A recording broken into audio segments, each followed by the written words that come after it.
Good morning and welcome to Start Your Day Smart. And this week is all about productivity. So it's productivity week this week.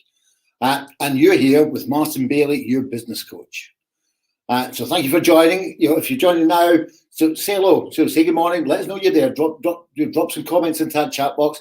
I can't see whether you're here or not. So let me know you're there by saying good morning or saying hi, whatever you feel is the best. We're here every morning, Monday to Thursday, 8:45 to 9 a.m. And we're here every week doing this stuff. It's all about mindset. This week's about productivity mindset. And I've broken this week down into 3 key areas. We've talked about self-mastery, we've talked about planning mastery, and we've talked about delegation mastery. Being Thursday, last Facebook Live of the week, I'm going to summarize all those 3 things into one and talk about how you can apply the learnings from each of those 3 to make your week far, far more productive and enable you to find more time to work on the things that are going to make you money or stop you losing money and grow your business. So, as I said, we started the week with self-mastery. And interestingly, self-mastery is all about mastering ourselves, discipline. Creating discipline, understanding what we do with our time. One of the hints I gave you was to actually create a time log. So, time log, if you work 5 days a week, 6 days a week, 7 days, I don't know what you work, but how many days a week you work, and then a time log, 15-minute slots, right the way through till 7, 8 o'clock at night. And actually map out how much time you spend, what tasks you do, and how much time you spend on it each day. And over that period of time, you're going to create a bit of a pattern. And you understand what tasks are taking up a lot of your time, and you'll be able to start thinking about, actually, can I reduce the amount it takes to do those tasks? And actually what tasks you're doing that you just shouldn't be doing at all because they're distractions. Once you've done your log, what you want to be doing is then mapping that log out so you can understand, so the way I tend to do it is I create an axis like that, or even like that, do it the other way about. You've got high at the top, you've got low down there, you've got high there, skill, fun. And what I do is down bottom left is low skill, low fun, top right is high skill, high fun. And I'll map out all the tasks that I'm doing, or the tasks that I'm doing a week, and I'll map them out onto that plot. There'll be 9 boxes, and I'll plot them into the boxes. I then will break it down to 3. I'll come across 3 times. Anything down that bottom quadrant is really stuff that I should be delegating. Because it's not stuff where my skill or my knowledge is going to be investing my time in those activities is going to make money for the business. The stuff in the middle, stuff that, well, maybe some of that I'll keep, but some of that I'll delegate. And then the stuff at the top is all stuff I should be doing, that I should be focusing my attention on. Now, what's interesting is that once you've got all your tasks, once you're left with stuff that's on your list, you want to be looking at this in a number of different ways. You want to be breaking things down. So the first thing you want to be doing is understanding what your rocks, your pebbles, and your sand are. Now, rocks are the things that are going to propel your business forward. Pebbles are things that are probably going to propel your business forward, and sand are things that are possibly not, or definitely not going to propel your business forward. So your rocks are anything that is going to make you money or stop you losing money. Your pebbles are things that are probably going to make you money or probably stop you from losing money. Your sand is pretty much everything else around about that. Now, I appreciate some sand will still need to be done. However, it's about limiting and reducing the amount of sand that you need to be done and reducing the amount of distractions that take you away from your time. So when you do your time log, look at how much time you're spending on Facebook. Look how much time you're spending on social media. Look how much time you're spending doing emails. Look how much time you're spending, sending texts. And that immediately is the easiest place to remove distractions. So silence all your notifications. Don't have any notifications. Plan a start the day, midday, end day, dealing with email, dealing with any notifications. But outside of that time, there's silence. You don't look at your phone. You stay focused on what you're doing. On Tuesday, we spoke about that's self. Let's move on to planning.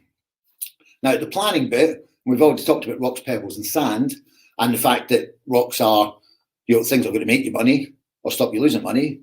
So when it comes to planning, guess what? Those are the things you plan first. Now, before you plan those into your diary, it's important to remember this.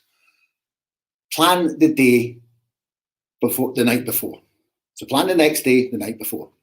Don't plan it the morning of, plan it the night before. Now, the reason for planning it the night before is because that allows your subconscious to think about think about everything you have to do that day.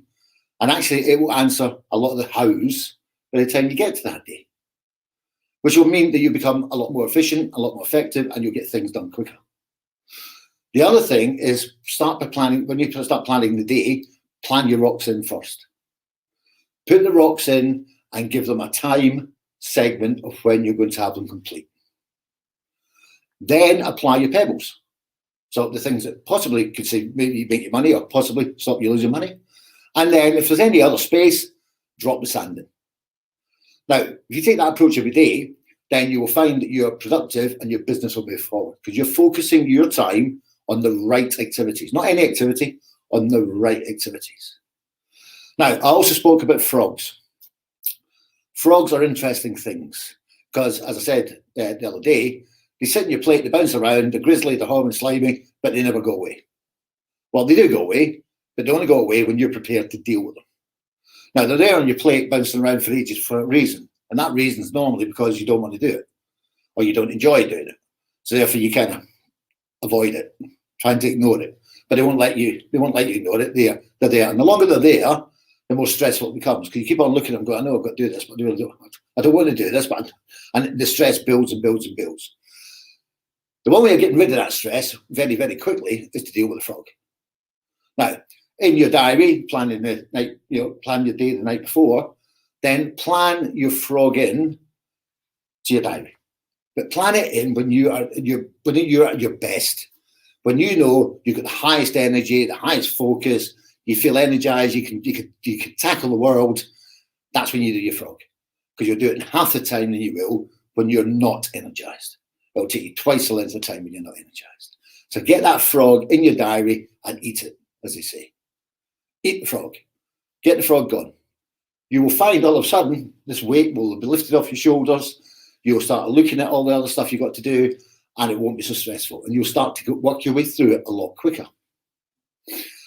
And then we ended talking about delegation mastery. And I think I was talking about a story of when I learned the mistake of abdication versus delegation as a young leader.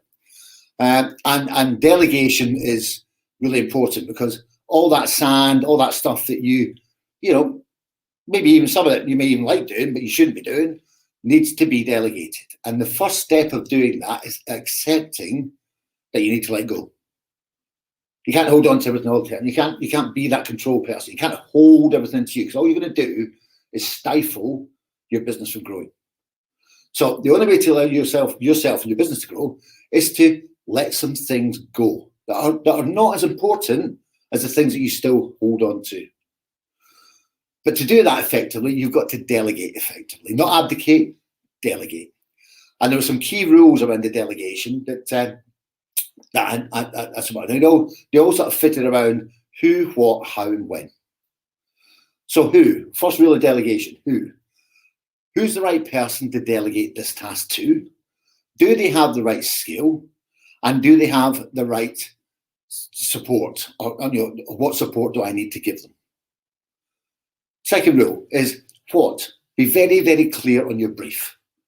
What is it I'm delegating to them? What is the task? And then why? Why is that so important? Why is it important to them? Why is it important to me? Why is it important to business? And why have I asked them to take the task on? And then you've got how.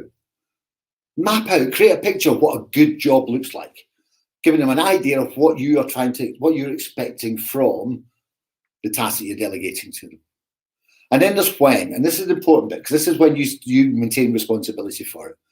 When are the reviews going to happen? And when does the task need to be completed by? But map out reviews. So you're taking responsibility because you keep on reviewing with who you delegated the task to ensure that they're making good progress, that they don't need any extra help or any extra support. Now, as I said, plan your day the evening before. and then allocate those tasks, even the delegation, even the reviews, get them allocated into your plan as well. But most importantly, the real outcome of the whole productivity week is to stay focused on the right things. Not everything, stay focused on the right things. Eliminate distractions, eliminate social media, eliminate email, eliminate phone calls if you can, eliminate distractions. Stop people just walking along to your desk and chatting to you because they think you're doing nothing. Eliminate your distractions. Be disciplined. This is about you. You're in control of this. You make the decisions about how you spend your time. Nobody else. The business is not making decisions for you. You're deciding how you spend your time. Take control of it. Be in control. Master it. Master your own self-discipline. Measure how much extra you've achieved that week. Look at how much extra you achieved that week, or how many hours you've had back that you've been able to apply to other things. And celebrate that, because that will encourage you to keep on putting in place all these hints and tips we've been speaking about this week and become more and more productive. So there you go. That's our end to Productivity Week. I hope you've enjoyed it. I hope you've taken some things from it. I'd love to hear what you've got in the in the chat box, what you've done, what you've not done. And don't forget, like and share. Like and share. We want to build this community up. So please like and share the live streaming. And if you've seen the video, like and share the video. Look, have a great week. Go and smash it out of the park. I'll see you all Monday, 8:45 to 9 a.m. to start next week. Positive, with a right positive mindset. See you later. Smash it out of the park. Bye.